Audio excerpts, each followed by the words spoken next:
Hi, welcome to Backstage 360. I'm Kelly Bennett, and we're here at 2023 NAMM talking to a plethora of artists. And this guy, you all know, is Bjorn Englen from Sweden, and he's been in so many bands. Basically, he sat here and told me everything about him, and I know you know him, so I'm going to say thank you so much for coming and talking with us. And first of all, say something to your fans that are out there that are looking at you and saying, hey. Tjena, hur mår ni?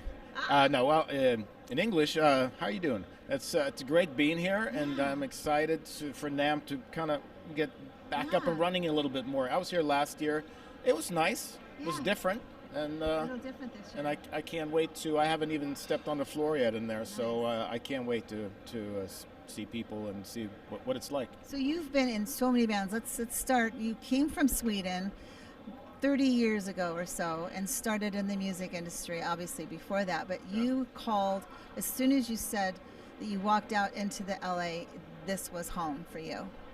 Absolutely. And I'd been here about a year and a half before, visiting for 4 days. I drove all over the place and just fell in love with the weather and how large it is. And coming from a small town of less than 100,000 people in Sweden to LA, it's just fantastic.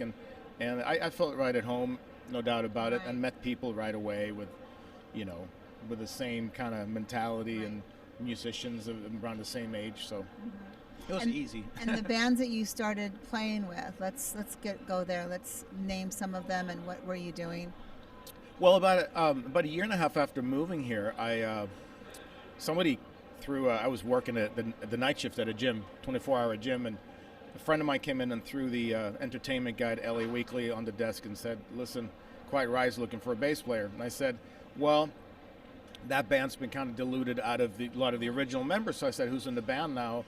And she said, "It's the the heyday lineup that's reuniting, but except for Rudy Sarzo. So they're looking for a bass player." And I said, "Okay." So I sent in a promo package, and a few days later, Kevin DeBro called me and said, "Man, you're exactly what we're looking for." So they got me in for an audition. I think they got 120 demo tapes. They auditioned about 40 people, and they picked me. So there I was, and trial by fire, and it was a little intimidating, a little scary. Probably went on tour and. I did. I did a whole U.S. run with them, and then that was kind of short-lived. But then I just kind of came back to L.A. and started writing some music and jamming with a friend, and which sooner became my own band, Soul Sign, later on. But that was already in the late '90s, and then I just decided, hey, times were tough. Grunge had arrived. It kind of dropped like a nuclear bomb on the Sunset Strip, and I just said, hey, told myself, listen, I'm going to be a working bass player. So I started doing sessions for all sorts of people, and it was fun, back in the day when there actually were a lot more physical studios to go to and do sessions. So, and a lot of live shows and tours and things like that. So, and fast forward to about 2007, Yngwie Malmsteen called me and said, listen, I got a show at the NAMM show right here, and I'm going to be playing at the Fender booth. It's going to be no rehearsal, so here's 12 songs, learn them, and he got videotapes and all sorts of stuff, and I check out the ending of this show and this from that, and that's what I'm watching DVDs and listening to live takes, and I nailed it. I didn't miss one note, and then so he asked me right away, hey, you want to tour with me? And I said, sure. So that was that, and that was lasted for 5 years. Toured with him worldwide, and it was just fantastic. But at that show, Uli John Roth from the Scorpions is standing next to me, next to the stage, and afterwards he goes like, that was great. Now you have to play with me too, because I don't like to rehearse either.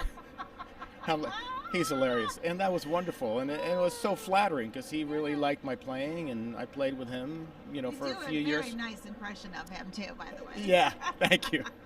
He's a wonderful guy. I miss him dearly, and so I don't know if he's around this year, but he comes here, the NAMM show, and nice. So that was really cool, and then I started playing, and that kind of snowballed, and I met my dear friend Tony McAlpine, who's a wonderful guitar player. I played with him for 7 years, and that was just a fantastic experience, and we're still good friends. Wow. and talk to him quite often. So, and now I've been recording with my own band Soul Sign, and we're back up and running. We have a new album coming out with Mark Boals on vocals. We have Rob Math on guitar and Mike Cancino on drums. Just wonderful friends and fantastic musicians. I couldn't ask for a better lineup. I'm blessed. Yeah. Wow, you have played with some of the greatest people in the music industry and toured, and now you've got your band.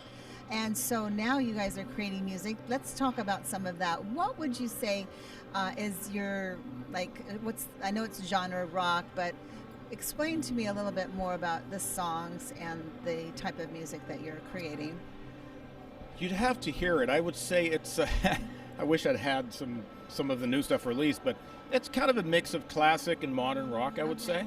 We don't try to fit in, or we don't try to edit stuff or cookie cutter or replacing drums. What you hear is what we played, and so, and we like to keep it that way. It sounds more organic, and we love it, so I'm producing and engineering everything, and which can be kind of difficult, because you always have some sort of an attachment to your own baby, so it's you kind of have to try to remove yourself from that. I was just going to ask you, when do you say enough is enough and this song is done?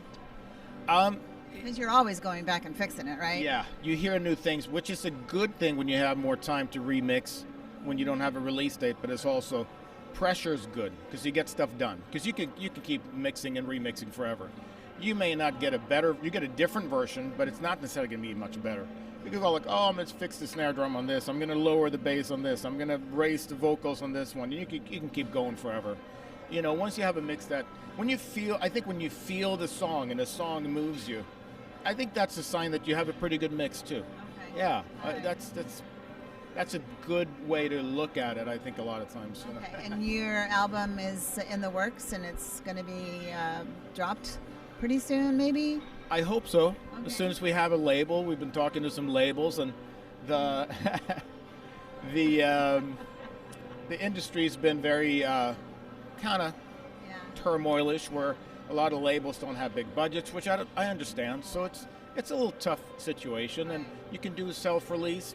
I'm not sure if that's the route we want to go. Right. Ultimately, if we have to, we'll do that, but we'll see what happens. But the sooner, the better, Yeah, there's pros and cons to both, I think.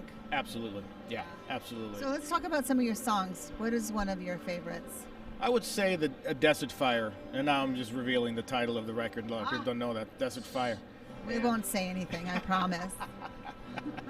So I think that's probably everybody's favorite song, but they're all strong and they're all different and they stand on their own, and I don't think there's a weak one where we go like, well, this is the weakest song on the record. We have a hard time picking a favorite and a single, and we shot 3 videos, and I'm still scratching my head going like, did we pick the right songs? So yeah, but again, you can go on forever and say like, okay, keep going, but sometimes enough's enough, So. How did you pick the name of your band? You know what? A long time ago, and it was just searching for names, and I came up with it, and my bandmates at the time were like, oh, not so sure about that. And what the problem was the word soul. There was a lot of bands with soul in the name. Collective Soul, Soul Asylum, on and on and on. And also afraid that a lot of people were not going to realize that we were a rock band. So I like the name, but I've been a little hesitant as far as like how it's going to be received. I think people, I don't know, in the metal world it may not be a great name for a seller, but I think any name is good. Once people know your music and they know who you are, they associate the name with the music, and that's that. A name's just a name. I mean, you look at, there's a lot of goofy names out there, but when the band's amazing, you don't think about that, so that's my opinion. I could go on and on about band names. It's like, yeah, okay. I'm not going to mention any, but there's, some goofy names of bands that I love, and you love the band, you love the band. So, yeah. So what's next for you? Next up is with the NAMM show. Yeah.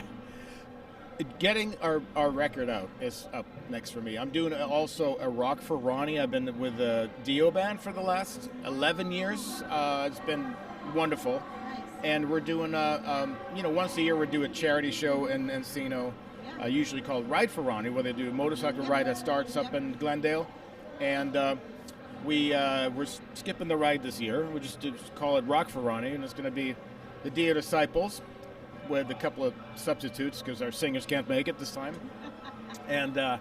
But great lineup, and there's going to be the All-Star Jam too. So I don't have all the details about that, but a lot of cool guests. So going to be very fun. So if people get a chance to check that out, I highly recommend it. And when is this? This is May 7th, I believe. Yeah. And so where can people find you and your music? Online, soulsignband.com, and also we're on all the socials, TikTok, not so much, but we're there. Twitter, Facebook, Instagram. Yeah, Soul Sign and Bjorn Englen. I'm on there under my own name. Nice. Yeah. All right. Well, you heard it here. Soul Sign is looking for a label. Indeed. So if you've got anybody that has a connection, we'll hook you up, right? Absolutely. I hope so. All right. Yeah. Look up his music, soulsign.com. And you too can get involved with Soul Sign, and also Ronnie Dio with the music that's coming up May 7th. And how can people get info on that?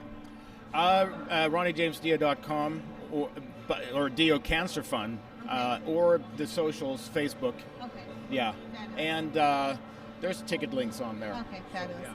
Well, Bjorn, thank you so much for joining us and telling us everything about what's going on. And I sincerely, congratulations to you, and good luck in the future with your band and your label signing.